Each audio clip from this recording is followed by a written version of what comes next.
Good evening.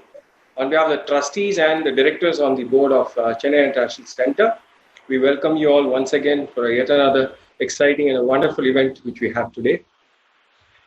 This would be none other than the CIC's senior patron, Mr. R.K. Raghavan, in discussion with senior journalist T.M. Veer Raghavan. Just to introduce Mr. Raghavan, few words, though I require a long time.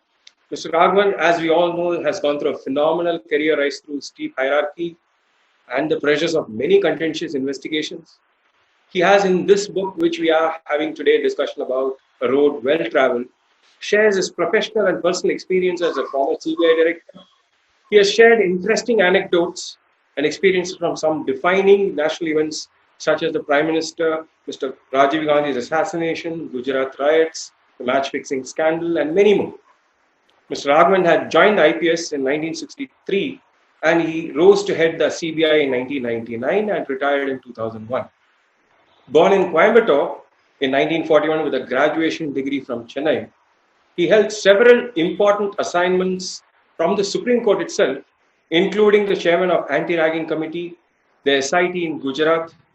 Apart from this distinguished career on the governmental side and the institutions, he was also on the corporate side. He was a consulting advisor with TCS for about 15 years, a very rich experience as a visiting fellow at Harvard Law School in 2001. And he's also incidentally graduated as in criminal justice from Temple University, Philadelphia in 1991. His interests otherwise include cricket, tennis, and Carnatic music. And his wife, Mrs. Shanti Raghavan, was a head of department, English department at Presidency College. His son Rajesh is with private sector in London. Insofar as Mr. Veer Raghavan is concerned, I don't think we need any introduction about him. He's an extremely thorough as well as also a fine journalist who will be in discussion with him. Mr. Veera is an independent journalist who was formerly with the Hindu, CNN-IBN, NDTV, and whatnot in other independent engagements. We are extremely thankful to both of them for having joined us today to have an exciting discussion despite their existing busy schedule, both online and offline. Without taking any much time, I would hand over to Mr. T.M. Veer Raghavan to carry it over from here. Thank you, Arvind. Thank you, Arvind. Thank you. I know this is not going to be as riveting as Kramer versus Kramer, but this will be a Raghavan versus Raghav conversation, hopefully, towards the end. The first time that I got in touch with him or tried getting in touch with him was way back in 2000 when, after his match-fixing report on the CBI, to try and get a soundbite from him or some reaction from him, his office told me that he was not in India when they had put out that report. At that time, I thought it was just a sort of an excuse to ward away unwanted journalists. But now, after reading his book, I realized he was away. He wasn't away. He wasn't in India when the report was actually, the preliminary inquiry report was published online by the CBI on the match-fixing scandal. And then the next time I tried speaking to him was in 2010 when he was head of the SIT investigating the Gujarat riots. Then again, he didn't speak to the media very freely at that time. Now, after all these years, he's written all that I wanted at that time in his book. I've read through the book. If he had told me all this in those days, it would have been a great scoop. So I just want to begin by asking you, sir, why now? I mean, it's been 3 years since you moved out of the special investigation team. What really prompted you to warm you up into this conversation? What really prompted you to write this book at this time, at this juncture of your life? Thank you, Veera. Thank you, Arvind, for those kind words of introduction. I'm extremely delighted to be in the midst of the CIC, of which I'm one of the senior patrons. And there's an honor done to me, inviting me to speak on a book which I wrote recently, my autobiography. I agree that quite a few of my friends and relations and my own colleagues in the IPS, they were intrigued why I was writing a book so late in my life. But I thought it was better late than never. I felt that I should leave to posterity some record of events in which I was part of and in which I played a major role. And I thought posterity will not forgive me if I did not do that. And more than that, I have so many younger people in the family, including my grandchildren, grandnephews, who I thought would be greatly benefited as hence of knowing what the grandfather did or did not do. So I'm always obsessed with trying to bring up the younger generation. I hope I have succeeded here. And one of my grandchildren who never reads, and he told me promptly, yes, I'm very interesting, very useful. So this is why. Otherwise, I have no agenda. I have no agenda. I must mention here my unhappy experience with one of the publishers who took me up the garden path for a whole year. And then he said, no, we are not going to publish it. Then Westland, I must mention Gautam Padmanabhan in warm terms, that he said, okay, let me have a look at it. Let me give it to my editorial team. And he had a look at it and quickly made up his mind. Yes, this is worth publishing. And I was elated. So I think I have no agenda. I don't want to blow my trumpet. I am not such a great guy. I'm not a pseudo modesty person. So I thought I should write at length, and I knew my innings was coming to a close. That's why. Otherwise, I have nothing. I think the response from quite a few of my friends and relations was very astounding. Many of them said they did not know all this had happened when I wrote about so many things, including the Gujarat riots. And when I mentioned this, they were surprised. Is that so? And I said, there is not a word of untruth in what I have written. I have not gained anything by saying something false. This is true to my, this is why. Right. Well, that's interesting that you say that, at this stage of your career, it's interesting that you want to write all these things. And having been at the top of investigations, and this is before I go into specifics that I'd like to ask you from your book, as a man who's been in the Intelligence Bureau, CBI, as the director of CBI, you are privy to a lot of information.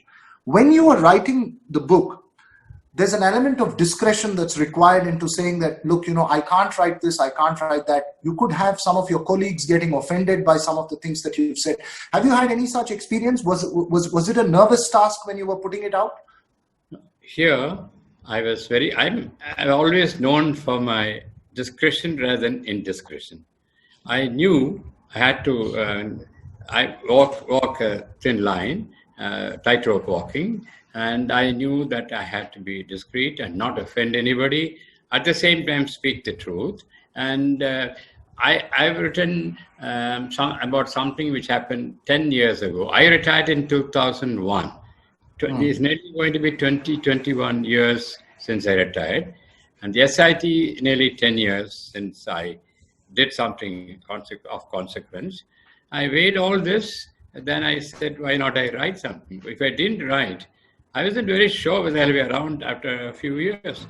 So why not I put down? And I think generally it has gone well into all my friends, relations, and the press, except a few who chose to ignore me. Doesn't matter. Little galling, little painful. There one or two papers chose to, again, I shall not name them.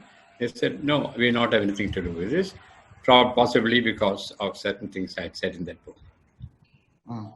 Interesting. I just want to take you down straight to specifics. I mean, we'll speak about your childhood and your personal experiences at the later stage of this conversation, but I wanted to take you to the first substantive moment as a reader when I was reading your book, which was about Sri Perumbudur and what happened there. You were in charge of the police detail there, and I'm just going to read from page 8 of your book, where this was for the, this was after the explosion that killed Rajiv Gandhi.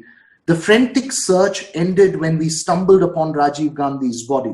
It was Jayanti who first identified it from his low-toe shoes. The world stood still for me. I quickly gathered the courage to lift what remained of Rajiv Gandhi. I could just feel some flesh full of blood.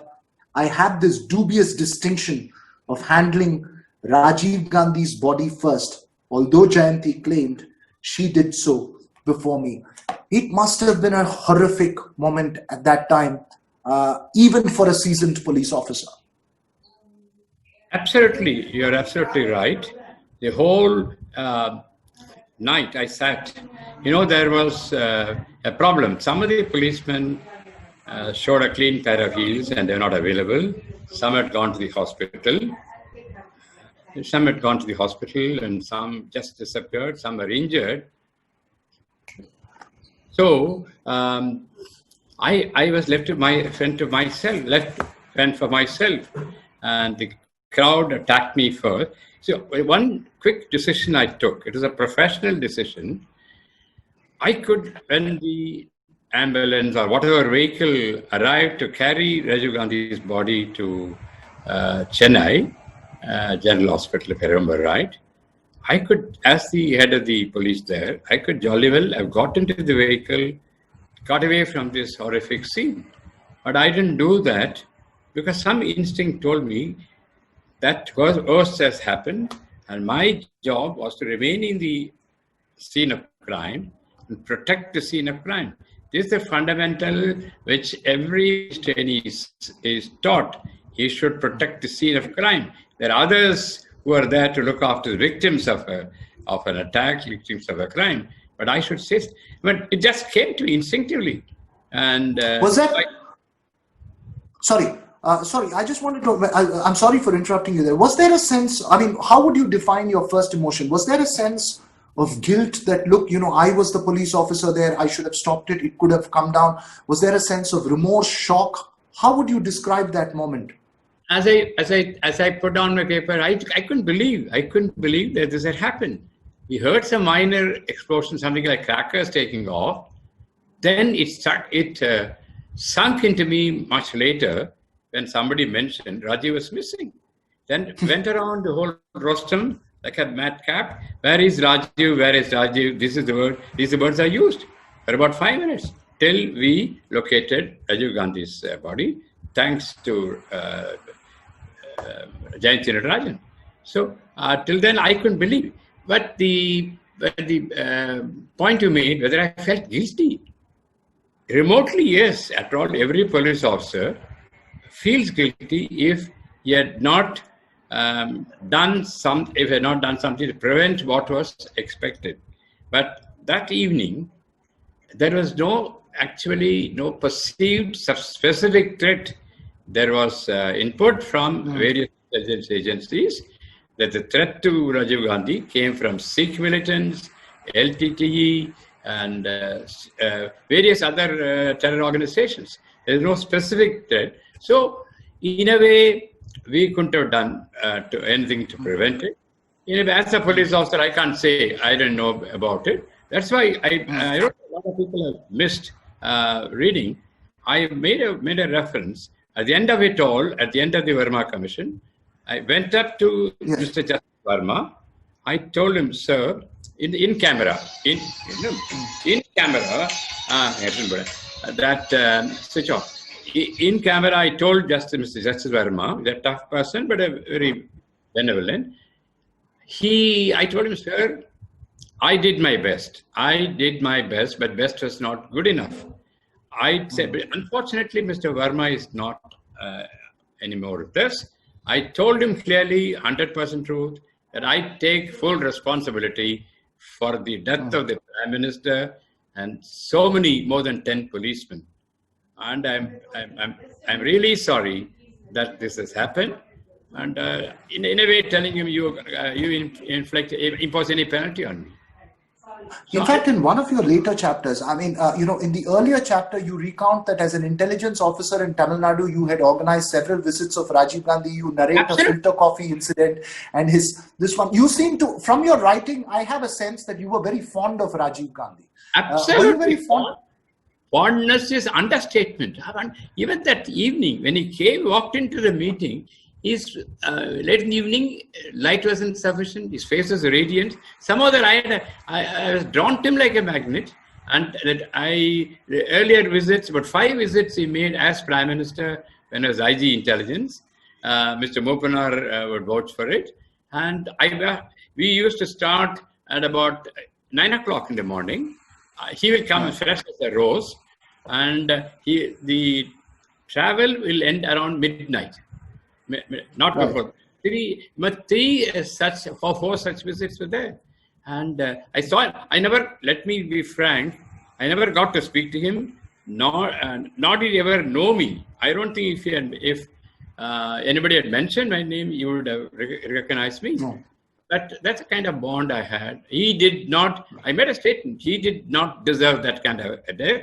And whoever was responsible, those things should befall on them. It's interesting. I'm just going to shift focus from this, drag another issue. You know, in page 89 of your book, in your My Days in the Intelligence Bureau, you recount your first and only meeting with Velupillai Prabhakaran. You say, this brings the memory of my only interaction with Prabhakaran. He was on his way to Thimphu, Bhutan, to take part in the talks convened by the government of India. Arriving from Jaffna by a special aircraft, he spent a few hours at the Madras airport around noon. While the basic protocol tasks were carried out by the state government, I was present on the occasion to stand by for any contingency, and I had a short conversation with him. You weren't very impressed by Velupillai Prabhakaran. Did you ever believe at that time was this is obviously much before the assassination? Did you believe at that time that the LTTE would be a group that would have the audacity to carry out an assassination in India? No, not at all. Looking at the amount of help we had given to LTTE, the kind of close relationship between the government of India and LTTE, because government of India wanted to find a solution to this problem. Even what about MGR as Chief Minister? He hailed from Sri Lanka. So he had a soft corner for them. So he gave all possible help to them. So that is why I still can't believe why they liquidated him. There was no, if they had waited forever, they were misinformed that Rajiv Gandhi was sent to the army, and his army that misbehaved with some Sri Lankan Tamils. They extended this logic so that ultimately this resulted in assassination. Very sad, and I won't say I can't forgive myself. I can never reconcile myself to such a horrific incident. Does the night of May 21st still give you cold sweat? Does it still? I don't know. I'm a very soft person. Still, somehow that I steeled myself and recovered from it fairly early. And I don't know how. I can't explain. I can't explain how I managed. I think only a psychiatrist would be able to clearly say how I could recover. I'm not known for my toughness, at least physically, like my illustrious batchmate Walter Devaran. He himself admired me, saying, "Raghavan, how did you stay right through the night with 10 dead bodies around, without water, without anything, until next morning I had a sip of water." And one aspect which I missed mentioning in my book, that my family, this is again 100% true, my family was never informed that I was still alive and kicking. My son and my wife desperately were trying to find out whether I was alive or I was also dead along with the policemen. And although the control room at that time and the DG and others knew I was alive, because it was an open broadcast system, then there's no cell phone, it was a VHF system. So everybody had heard me talking to the DGP, talking to this control room, that I was still alive. And nobody told my wife and my son. If this could happen to a senior IGP, imagine the plight of an ordinary constable. I don't want this to happen to any policeman. I mean, family, they should know what happened to them. After all, I was not going on a picnic. I went on duty, and I had a minor injury to my right eye. I just can't explain. I lost my vision for about 3 months. They wanted to give me some steroid, a laser shot, and we had a wonderful eye specialist. Unfortunately, he's no longer with us, Babu Rajendran of Vijay Hospital. He treated me back to normal health. First 3 months when I was preparing the defense of the police, my right eye was totally fogged. I had only one eye with which to perform. It's a very gruesome event in the life of India, independent India. But I'm going to take forward. Now, you were witness to this assassination, and years later, you were investigating the Bofors case, which led to the undoing of Rajiv Gandhi in many, many ways. And when you come to the Bofors case, and I'm just going to read for those who are listening in from your book, that many persons in and out of the government have over time asked me whether there was evidence of any payment made directly to Rajiv. My emphatic response has remained the same. There was not the slightest of evidence to this effect.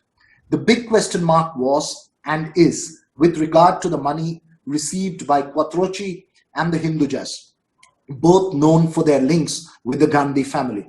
It is possible some of the payments were meant for the Congress party.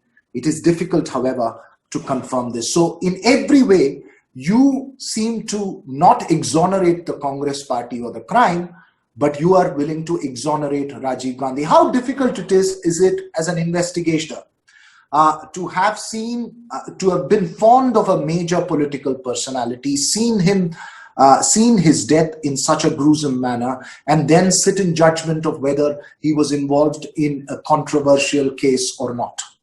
See, that is where one's professionalism counts. We didn't have a shred of evidence which linked the money received from Bofors to Rajiv Gandhi.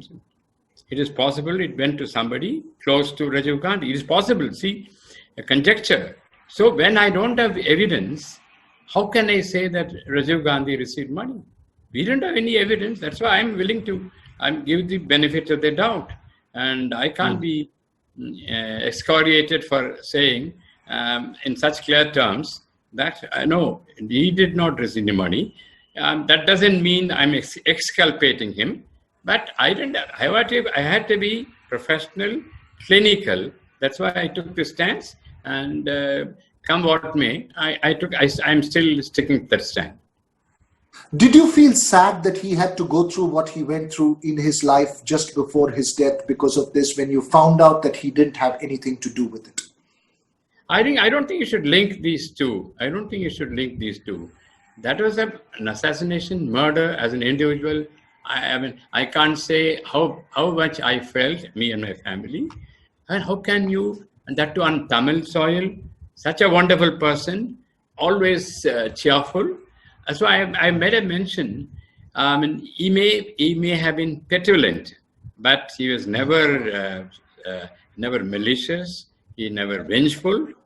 That's my impression of him. Because some historians will say, yeah, here he settled personal scores with so and so. I'm not on that.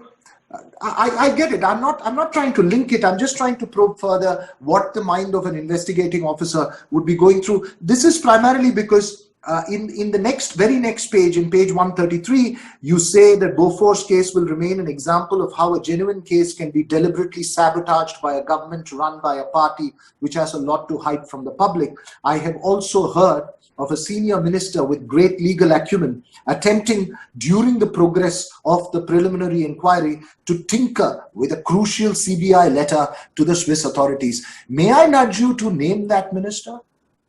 I shall not, because propriety requires that I shall not name. First, propriety. Second, self-preservation. I can be standing before a court tomorrow because that man is so clever.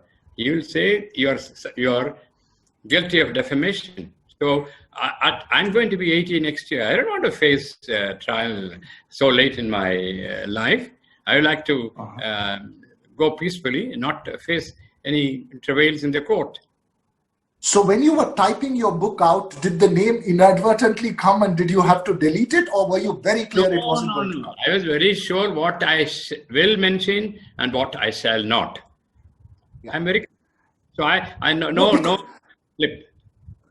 And the reason why I'm asking you this, I'm going to go through exactly such probing questions, even when it comes to the special investigation team inquiry into Gujarat, where again you've named you've not named several people, but given this, I just want to know that when you say you also go on after the Bofors case, you in your book you also go on to talk about how the CBI has been under pressure from several political forces and destroying its credibility at several levels, and lower officers, junior officers of the CBI who are direct recruits, being in a desperate situation.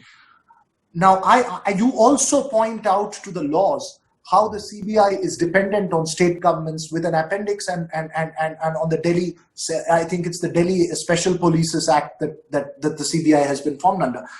So my question to you is this: the world over, I mean, across India, whenever there is something that is a case of extreme gravity, it is often a demand for a CBI inquiry that's made. How reliable is the CBI today, given the kind of pressures that it faces? Yeah, in spite of all its faults, and in spite of all the pressure cooker situation in which it operates, it still delivers goods. And that is why we very often get requests from various sources that better give the case to the CBI. So there's still some credibility left in the CBI, some neutrality. The first advantage is that it is an all India organization.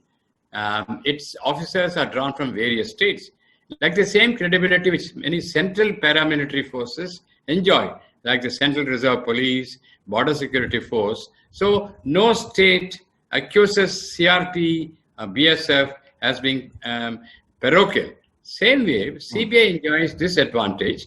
It draws people from different parts of the country, and that is where its credibility is. So even the judges sometimes come down heavily with an eye on the CBI, but still they hand over cases to the CBI. And one reason, they still have some faith in the ability and integrity of CBI officers. Second, they have no alternative. That is why this Gujarat investigation, I was surprised when the call came.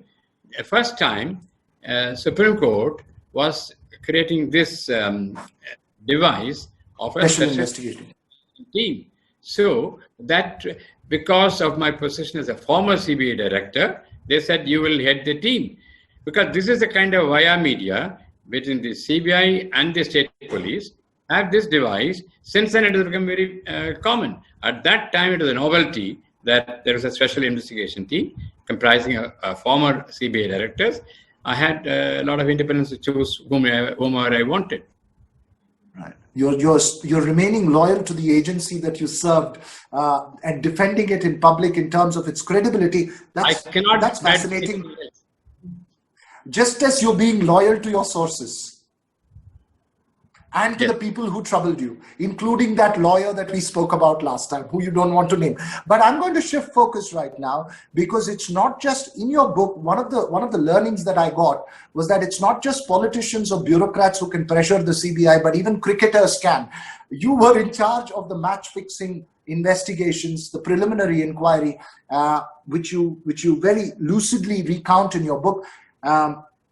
And to the benefit of those who have not read the book, I must say, he declares in the book that he's an umpire. He's a professionally qualified umpire until the league stages could not go up to the Ranji stage. So he had a extreme knowledge of the technicalities of cricket, and that all that came forth during the process of investigation. I just want to read this, and I think anyone who's listening in would be greatly interested in this paragraph.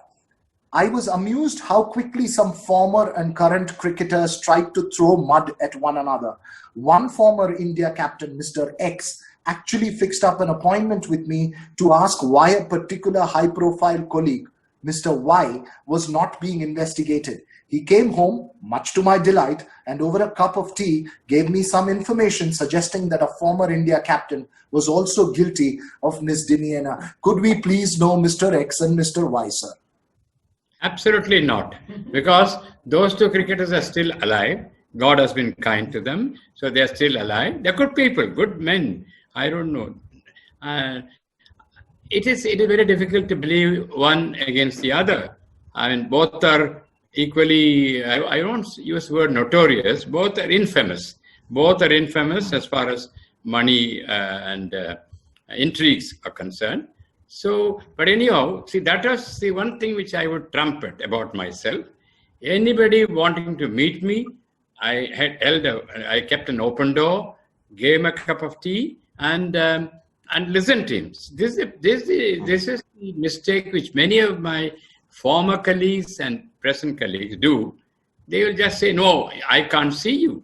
That is not the way you get truth, and you are accountable to the taxpayer. Everybody is a taxpayer who pays for the CBI. So I kept an open door, and this man came in because I said, "Okay, come and tell me." So whatever he told me, I remitted it to my officers, and they came back to me saying that it is not reliable. So I didn't go back to this man. He knew that what he had purveyed to me was not exactly truth. So I didn't tell him that I had examined and I didn't find any grain of truth. As an observer and a spectator of the game, and this goes to an entire generation of people who believed in our cricketers, did the match-fixing scandal break the illusion for you, or were you always aware that cricketers were involved in some hanky-panky? Now, that came as a shock, but a lot of people mistakenly believe that one or two individuals, one or two cricketers or middlemen, can completely transform the course of a game. I don't think that is a sheer rubbish, that one or two cricketers in league with some outsiders can completely change the complexion of a particular game. Yes, some of them. I'm not condoning what happened, but we should not overemphasize the dishonest element of dishonest act of receiving money for giving information. Information on the nature of the pitch, information on the composition of a team, and information on whether people have told the team. These things make a very marginal difference. So one should not lose one's sleep over it. But it doesn't mean that I said I will wink at it. But if I get information, I will pursue it. But otherwise, there was an element of exaggeration. You seem very sad about the fact that Mohammad Azharuddin's career ended with that scandal, and you point out in your book that you were glad that VVS Lakshman many years later came to replace the Hyderabadi flick and the brilliance of Azharuddin. I want to know this, sir. While Mohammad Azharuddin and Ajay Jadeja were the high-profile faces that fell in the match-fixing scandal, were they just small people? Were there others who were there who you could not possibly find evidence about, and you do believe that there needs to be, there could have been others who needed to have been brought to justice? The point is, these two were brazen about their acts. They got caught. As you say, some people get caught and pay for it. Some people get away with doing worse things, and we didn't have evidence about anybody else. But about Azharuddin, the evidence was overwhelming, and so we had to act. Ajay Jadeja, he was receiving calls from the same individual 20 times during a match. His explanation is far from satisfactory. Same thing, Azharuddin, the kind of wealth he had accumulated. I don't want to give specifics, but so that all then, a lot of people came and told us that we are in touch, and what exactly was information purveyed, I'm surprised that for such information they had to shell out so much money. Did you have the chance to advise younger cricketers later? Because on the cover of your book, I see a picture of you and Mahendra Singh Dhoni, India's perhaps most successful captain. Did you have a chance to advise them on how to stay away from these things? Did you, as a lover of the game, not just as an investigating officer?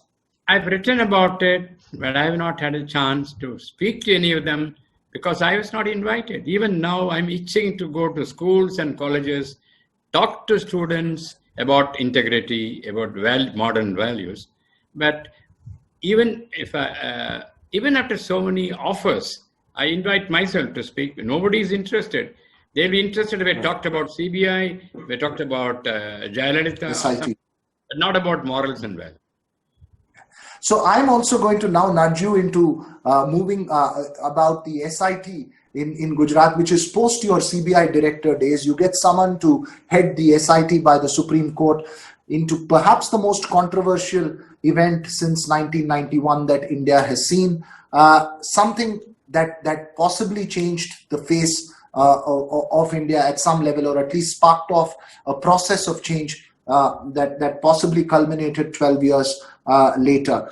But an extremely controversial, extremely emotional incident, as for someone who's also covered closely Gujarat. And I read about this. This is when you had called Narendra Modi, who was Chief Minister of Gujarat, then the Prime Minister of India now, to appear before the special investigating team after a complaint from Zakia Jafri named him directly. And in recounting that, you give us a lot of details about what happened during the conversation. You say, I took the unusual step of asking Ashok Malhotra, member SIT, to do the questioning. A lot of people were intrigued by my action to stay away. My decision was mainly to avoid any mischievous allegation that Modi and I had struck a deal. This stand was endorsed months later by no less a person than amicus curiae Harish Salve. This was perhaps one of the most contentious incidents and investigations in India. Why did you not want to take the full responsibility of sitting down and questioning him? I think you're making a mistake. I never abdicated my responsibility. I was only referring to the logistics of getting information. And as CBI director, I never questioned any accused or part of any interrogation of anything. At that level, you don't get involved with the nitty-gritty of investigation. You go by officers in whom you have trust. Ashok Malhotra is one of the best officers. He was with me in CBI. And he questioned, and a flawless individual, flawless investigator. He has handled so many cases. So it just struck me. I didn't consult anybody. I'll tell you. I didn't consult anybody. I said, you do it and send me a report. And then he came to certain conclusions. I questioned him several times, Ashok Malhotra, and then formed my own view. And that is why I went back to the Supreme Court saying, this is what I have found.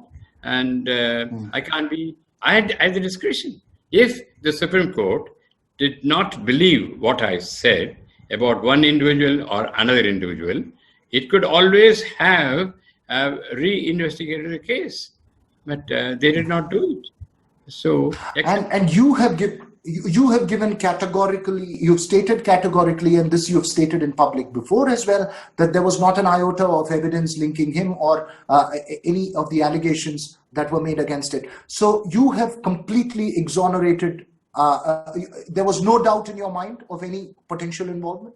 I still stand by my verdict, still stand by my stand that there is no evidence, prosecutable or otherwise, to link the former Chief Minister of Gujarat with what happened in those momentous days.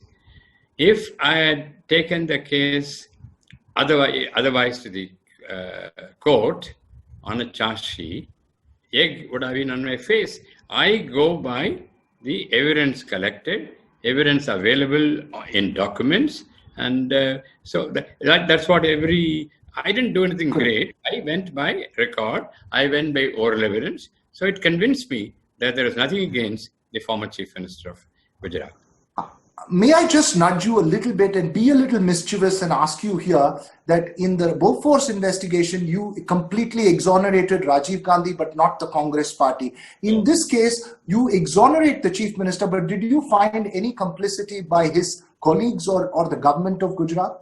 You should know that we prosecuted many persons from the ruling party, including a lady minister who was convicted and a chief propagandist, Bajrang Dal.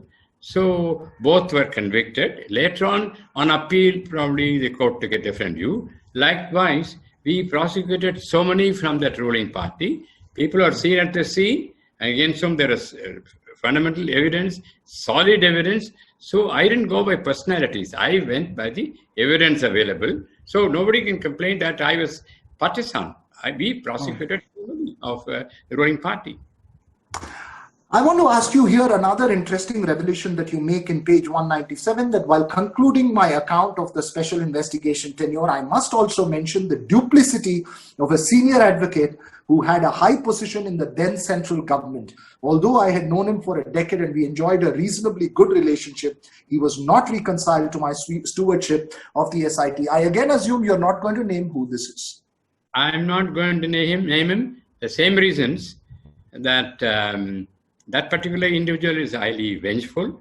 He may take me to court probably this tonight after hearing me, or tomorrow morning. So I don't want to do that so late in my life and then face the music. But I'm convinced he interfered. I can tell you, we brought it to the notice of the Supreme Court. He and his associate in Gujarat interfered, overturned the loyalty of two of my prosecutors. He asked them to leave the SIT. So I brought this notice to the Supreme Court, and the Supreme Court said, you shall not come. He had no role there. This case was between the Gujarat government and the New Delhi. And this particular gentleman had no role at all. So he was rightly advised by the Supreme Court not to hang around the court because he had no locus standi. I'm convinced that they overturned the loyalty of two of my senior prosecutors who came from Gujarat. Interesting. I just want to know, I would love to probe further and be a little confrontational on the Gujarat question and even on the Bofors thing, but I think for the benefit of the audience, I want to leave this as a non-partisan conversation. I want to just go back and ask you one quick question before I go into your advice for younger officers. Have you met the Prime Minister after that? Because you were in Delhi, you were in charge of the SIT until 2017, if I'm not mistaken, correct? You were in charge of it until 2017. Did you meet the Prime Minister? Was there a sense that you said that maybe, in terms of approaching the law and order, it could have been something different? Was there any such conversation between the two of you? I can again prove, be very truthful. A lot of my friends, relations, they thought I enjoyed a very cozy relationship with the Prime Minister, and that I had met him several times in Gujarat, elsewhere. Absolutely not. I met him for the first time and possibly for the last time when I was High Commissioner in Cyprus. I had to brief him on what's happening in Cyprus. Not that he needed briefing, because he has studied so much. Before you meet him, he has done such a lot of homework, you feel very nervous. So I met him only twice in my lifetime, that too in my official capacity. No contact between me and him. And although I could have met him and he could have sent for me, nothing of that can happen. So I think a lot of people are disappointed. This I can prove to the hilt. Right. Interesting.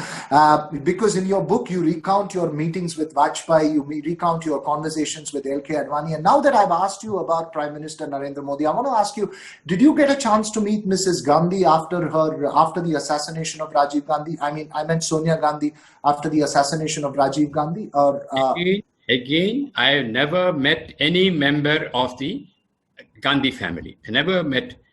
The closest was when I was on duty at the public meetings which Rajiv Gandhi addressed. Otherwise, had nothing to do with any member of the Gandhi family. Right. They wouldn't have entertained me if I sought to meet them. I think I'm just being the journalist here and asking you the controversial questions. I want to move back a little bit and look about your book as well. One of my final questions before I ask Vanita if there are questions from the audience and if there are others who want to interfere, make interventions on this. You say, I always tell young officers not to look for an ideal boss, which is an eternal myth, or to expect too much kindness from a superior, but learn to adapt themselves to the situation as required. In a lighter vein, the relationship is identical to that between a mother-in-law and a daughter-in-law. It's interesting that you make that Saas-Bahu relationship on this thing. But do you feel that younger officers and the police force and officers that go through are an extremely demoralized lot and they are not given their due in society? There are some very tall names and personalities who emerge and who get the recognition, but the thousands of unnamed who serve in the forces never really get recognition, and it's an extremely difficult bed of thorns that they're lying on. Now it's bound to happen. Such a large organization. We have more than 1 million policemen in this country, and state police forces another about 1 million. And there are incidents which should not have happened. There are incidents which have demoralized the police, but you can't blame any one player in the whole game. Some politicians are responsible. Some senior officers are responsible. Some policemen themselves have brought on themselves situations where they have their integrity was suspected. They had to be prosecuted. So this will have continued to happen for quite some time. It's a tightrope walk. We need now the composition of the police force has changed. More well-educated men, more knowledgeable men and women have come into the police force. Already you see evidence of some change in the quality of policing, but to expect that they will be flawless, they will not commit any mistake, it's asking for the moon. Yes, I think senior officers will have to pay more attention to training younger officers. This is happening, but very slow, very slow. I'm impatient with the change, and possibly 100 years from now, none of us will be around. It is possible that we'll have a police force, which I'll keep telling many policemen when I go around, yours is not a force, it is a service. It's a police service, not a police force. Several things which the honorable courts, especially Supreme Court, has done to ensure that there's no brutality. It doesn't mean there will be no brutality. The latest order saying you should have CCTVs fixed in interrogation rooms. This is happening outside. And some really bad elements in the police force will try to get around this relation. They may do the interrogation elsewhere. But we can only provide for up to a certain situation. Beyond that, if somebody wants to be clever, you can't do anything. Like the CCTV, very many places, criminals who come in, they mask their faces. As a result of which, whatever you get of CCTVs have no use. So it's a battle of wits. We need to keep on trying. Right, and you also have several personal anecdotes that you've put out in the book, including the fact, one thing that I found very interesting, which you mentioned to me in one conversation, but when I read the book, is the fact that you and your son were students at the same time at the same university in the United States. And that was the time you ran away from, you went away for a sojourn in the United States from the high-profile politics of Tamil Nadu. Absolutely, absolutely. I mean, thanks to one chief minister, I got a PhD. I went on study leave. Thanks to another chief minister, I applied. In fairness, it had always been my dream to go to the US and study. I don't know what got him, because as I mentioned, there was a kind of inferiority feeling in me that I didn't go abroad for studies, and so I went there. And I paid for it because my boss in the IB, I can mention Mr. M.K. Narayanan, he tried his best. He was very fond of me.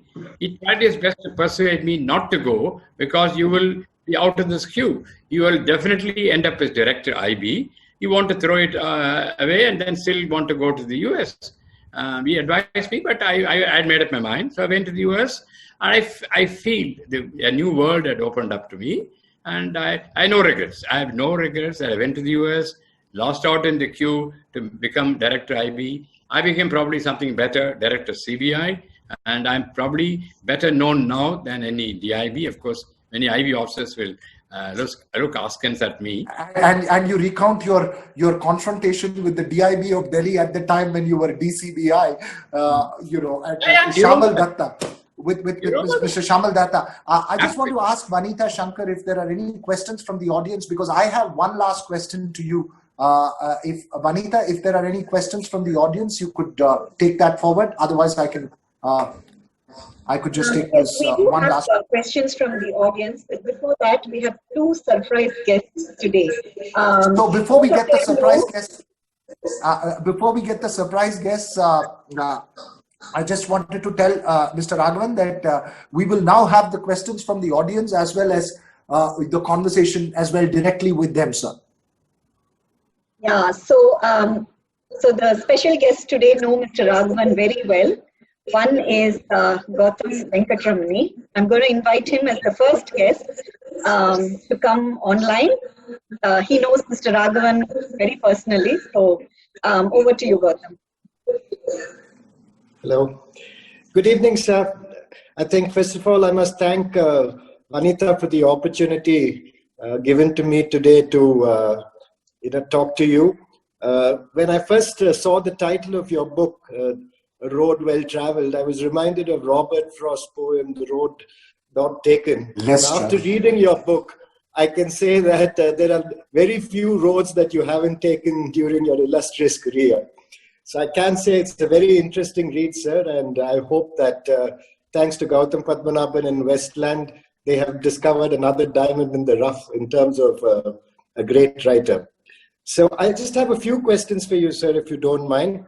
One is, officers or people of your generation, a life of public service in those days, I think, came naturally to many of the people. What advice would you give to the people today who, prefer private sector rewards rather than, pursue a life of public service as people of your generation did so very often? Well, yes. In terms of the number of years I spent in government, I'm fairly well placed to give advice, but I don't like this word advice because these are days when everybody advises everybody. Whatever I say may not exactly be appealing to the generation. I still feel at that time, I didn't have any opportunity. Quite a few people have still asked me, why did you join IPM? Because I had nowhere to go. I tried to get into the private sector. I didn't get a chance. So I went into the private sector. I walked with them. Got very good time. So it has enormous opportunities. The opportunity for service and pride, national pride. And if somebody wants to do really good work, look after the poor people, IPS does give a large opportunity. I still ask them, commend IPS to them because initially it was the IPS edge over the IPS. Lately, I find even some very bright people they prefer the IPS, more light, more action oriented, where your performance will be well known to the community at large. So I'm not surprised that a few bright people want to join the IPS in preference to IAS. So I won't dissuade anybody from coming, but then you must calculate the pros and cons. It is physically taxing. It has some rough edges in the form of the political bosses. If you think you can weather, I also had my own experiences, negative experiences. Still, I stuck on, and I think ultimately I've been vindicated. Do we? Oh, sorry. I just have No, sorry. You have one more? Please go ahead. If that's all right. That's perfectly fine. Please go ahead. So I know Raghav has covered, the traumatic events of 1991, and so you have spoken about it written about it in your book in great detail as well. I was just wondering, did the government ever do anything for the families of those valiant police officers who lost their lives? Yes, as per the rules in the force, I think all of them got a fairly handsome compensation. This was way back 20 years ago. Things have greatly improved. The government is a little more generous, helping families whose heads or members have suffered badly from such violence during the performance of duty. Things are fairly well organized. And so this alone, one should not think that to join the police, get injured or killed, the government will not take a refuge. That is not the position. The families can expect fairly generous sanction, and in very many cases, the members of the police force, members of the families of police force have suffered have been taken to the police itself. Certain rules are relaxed in that way. Right.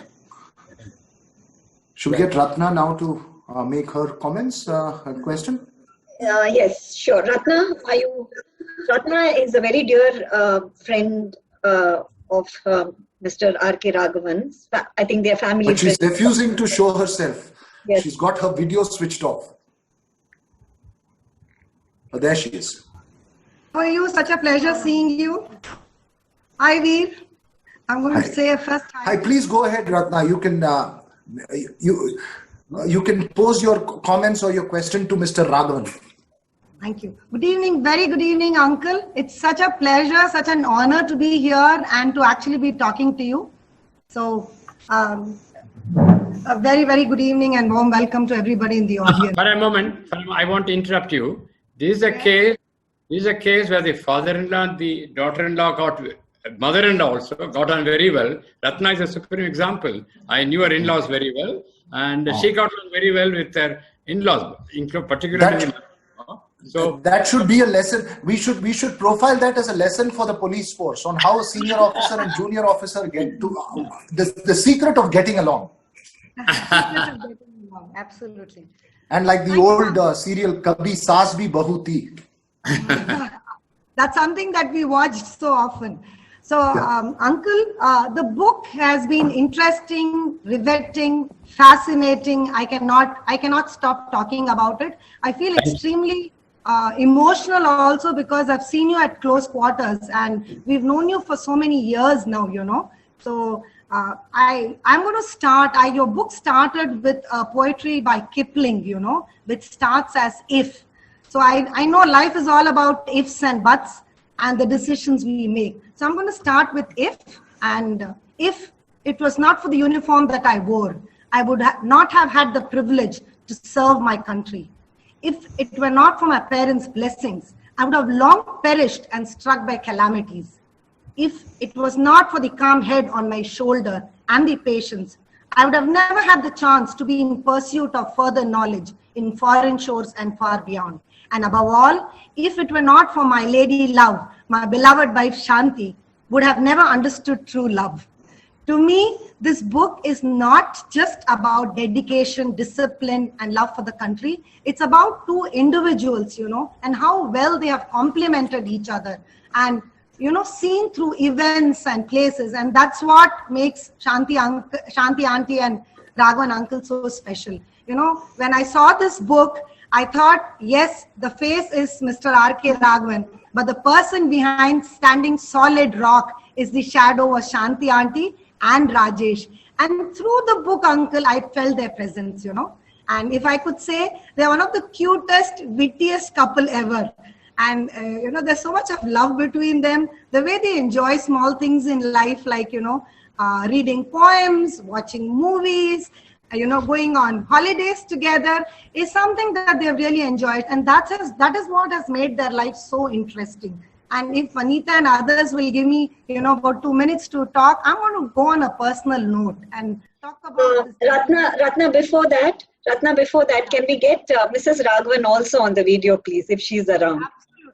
Yeah, please go ahead. yes, come. We'd like the two of you together. Absolutely. You see, she has been providing the tech support even here. That's why he's been looking to the left every time he's got to answer a question. She's been the real moderator of this discussion. I'm going to. My son and my grandchildren will be happy to see the two of us sitting together. Absolutely. Hello. Hi, Auntie. Hello. So, like I said, I didn't have a clue anyway. You're seeing me as I am. Did you enjoy the book, ma'am? Yes, I did. And of Say course, something more. I wanted to, if it has a little bit of a literary flavor, I should thank my husband for taking some of my suggestions. And also, I was keeping him under control, asking him not to divulge too much. And that is the advice he followed with today. And I somehow feel... Sorry, I'm just sort of indulging myself. Sorry, Ratna. I just want to ask you, he was pointing out about how you got, what was running in your mind when he would go on these cases, or when the Rajiv Gandhi assassination happened, which was possibly the most difficult moment for you as being married to this policeman?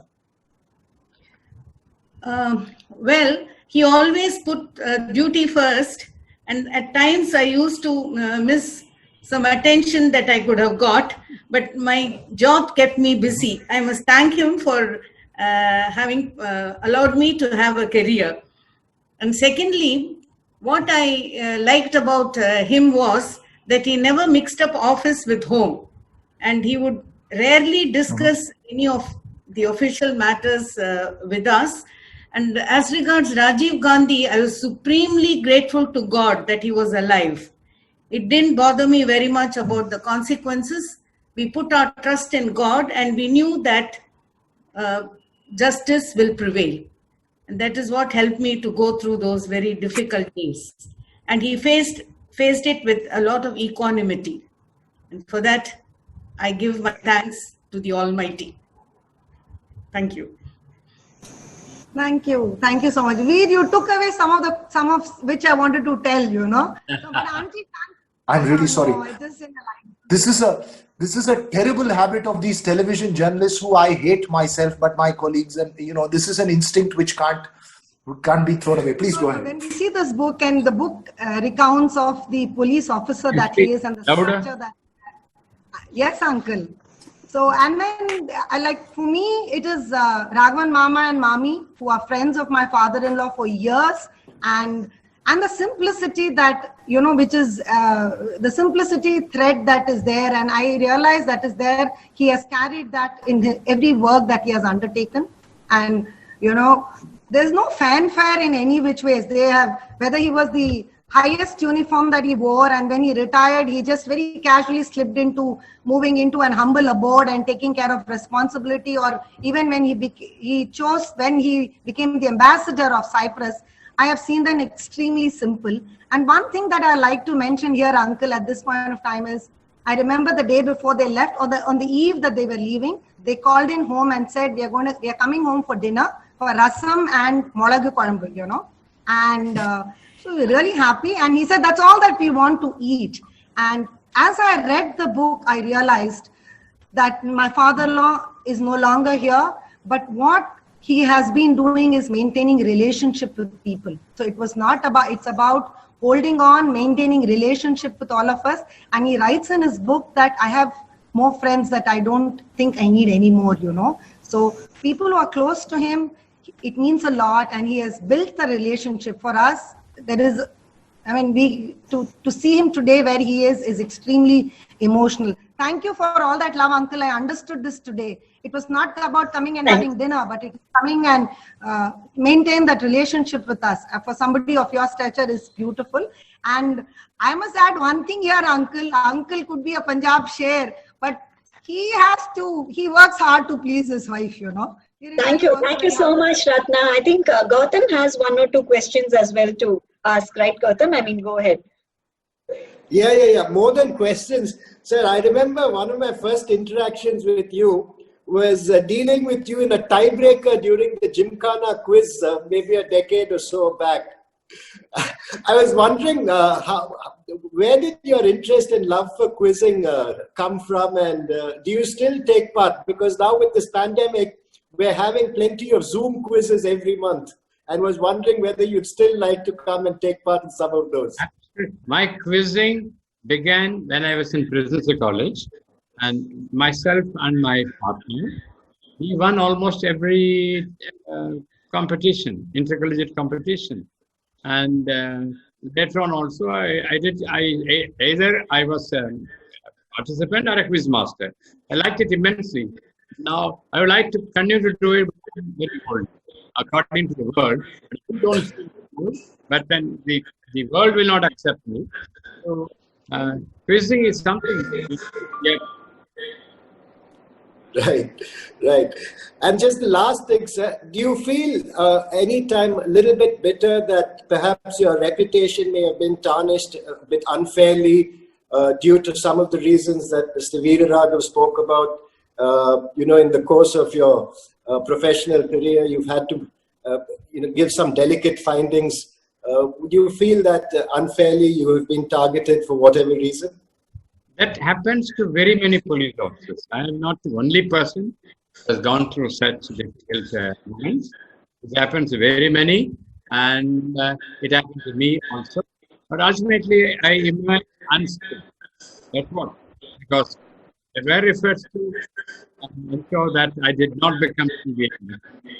And the government, I was a political officer, lightweight, still they chose me. Possibly because they found everybody else in the race to be unsavory. I'm very happy.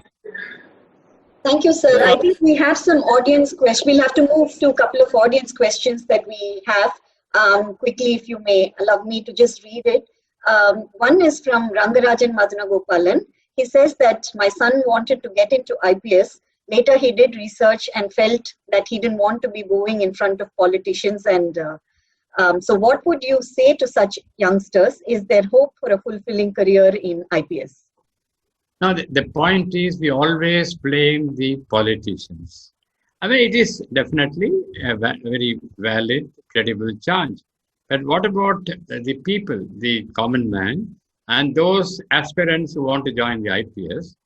I mean, they themselves will have to play the game in a very fair manner, because unless, like in corruption, unless there is a person who is willing to accept a bribe, the bribe giver cannot do anything.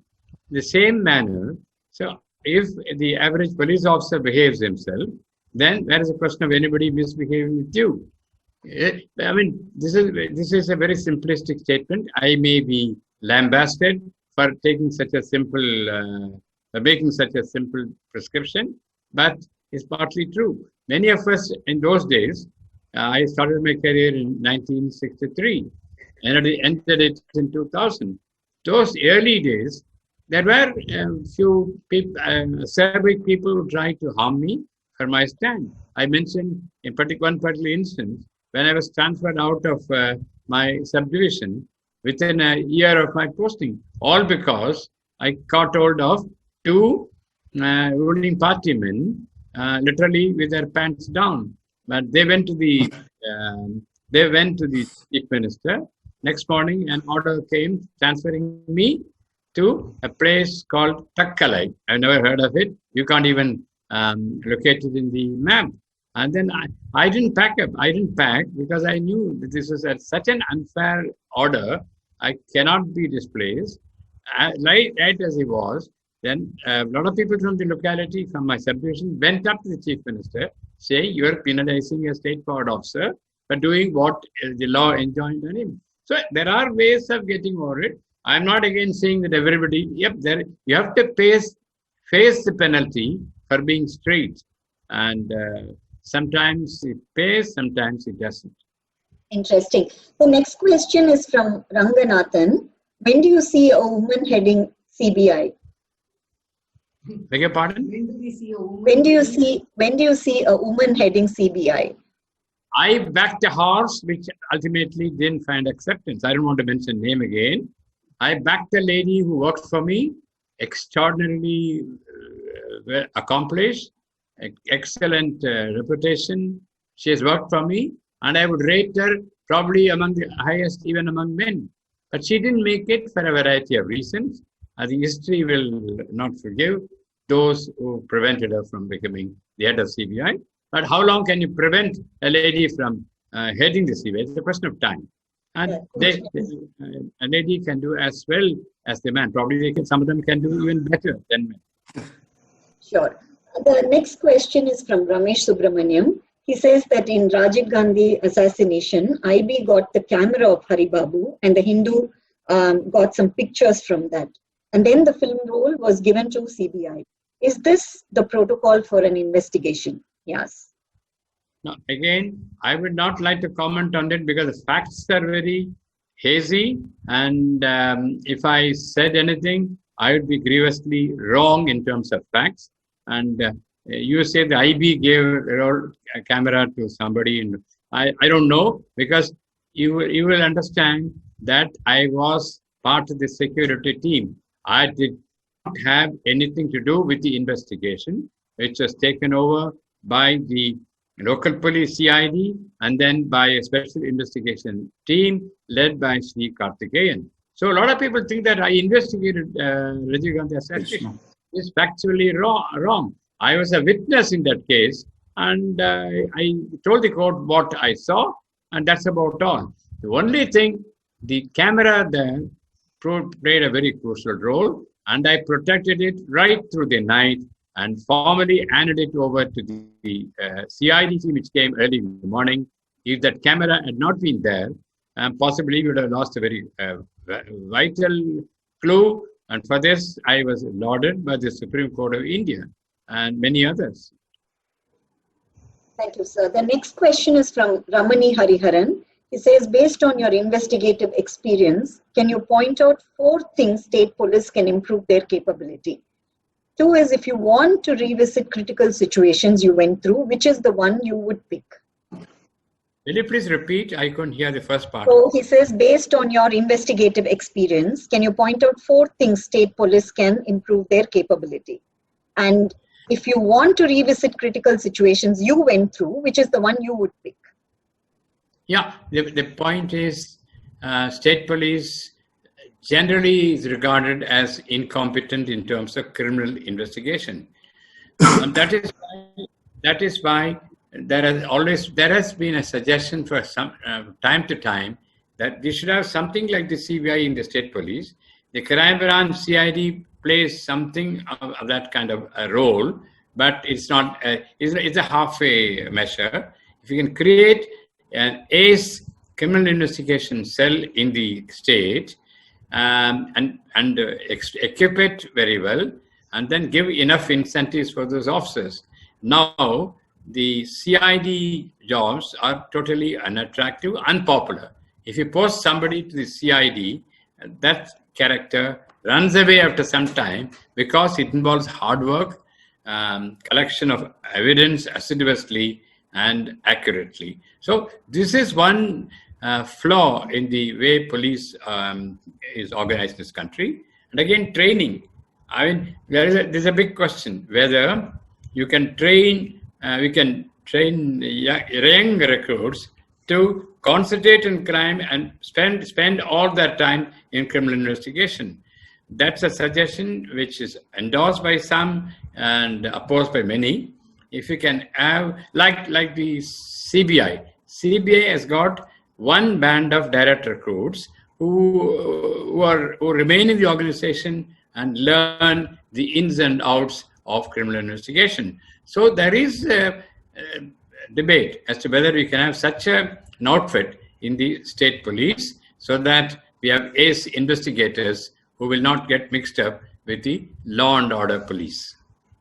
These two come to my... Thank you so much. I think I found it very interesting that those are the questions that Vanita has just messaged me on WhatsApp. This is multitude of technology messages that are coming in. She's messaged me that that's it. That was the last question from the audience. Thank you so much for this. I found the book very interesting, though I wish you had named a few things. You had taken the one step further and given us a little more revelations about who those people are who you have named. Very controversial figures and very interesting things. But then, like a good police officer, you are holding every information within yourself. Veera Raghav, in life, there is always a next time. So possibly the next time will come soon. I have been waiting for 2 decades, sir. My first time was in 2000 when I tried to get you to speak to me on the BCCI match fixing scandal. Then I tried in 2010 about the SIT. Now in 2020, I've tried this with the book. I still haven't got the revelations that I want. Now, possibly that stubbornness earned me the job of CBI director and then the head of the SIT and later on the High Commissioner. Otherwise, I may not. I mean, it was fascinating, but I cannot, having read your book, I cannot end this conversation without talking about your father. And I think that's the final question I'm going to ask you, and I'm going to leave you with that memory as well. Your father, you believe that the divine grace and the blessings of your parents is what saved you several times from near-death situations. Absolutely. Just one moment to just speak about your final thoughts on your parents before we close this event. Yeah, absolutely. I've laid it bare in my book. But for that golden set of parents, I wouldn't have come as far as I did. They didn't, mind you, they never advised me on anything. They just kept a benevolent watch, and they were humble. They were very friendly. I never consider them as my parents. There's no reverence, but there's a love. And particularly my father, if some of you or many of my friends consider me, I have a very good sense of humor. I acquired it from my father.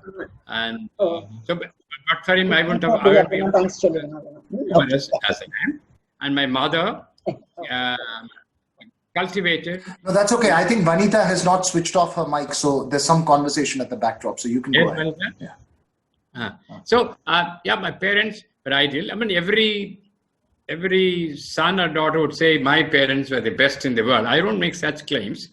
My father was remarkable man, masked all his disappointments in life, looked after me, and so proud.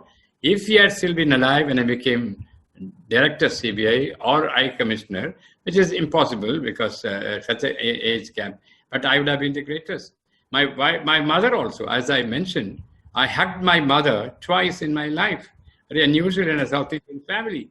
I hugged her first when I became director CBI, because that I didn't believe that I'll ever find acceptance in such difficult circumstances. The second was when I rushed home to convey news of my father's demise. I mean, these are images which I can never erase in my life. And I'm happy to say that my son has imbibed my qualities, and I'm very proud of him. I never undemonstrative, but silently affectionate. This is what I want every son to look after his father. Need not be very effusive, exhibitionist in demonstrating affection. Right. Thank you so much. I just want to hold the copy. This is the usual thing that we all do during book launches. When pre-COVID real life book launches, you would hold a copy of the book for people to see.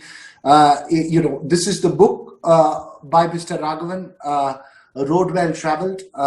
It's a very interesting read. And thank you so much for this conversation, giving me the opportunity again to speak with you on this book. Thank you, Vanita, Gautam, as well as Ratna and the others who have been present through this conversation, hand-holding it. That's it from me. Vanita, if you have any final thoughts for the audience. Thank you so much, Veer. It was such a pleasure listening to you. I think someone's okay. Thank you so much, Veer. It was a pleasure listening to this entire conversation. It's truly inspiring to hear. I think someone is tapping into the Zoom conversation. I think Gautam, you want to the say Intelligence something? Bureau is Okay, potentially listening to it. With a big thanks, let me just close this. So with a big thanks, let me just close this entire session. Thanks, Gautam. Thanks, Ratna, for joining. Just one second.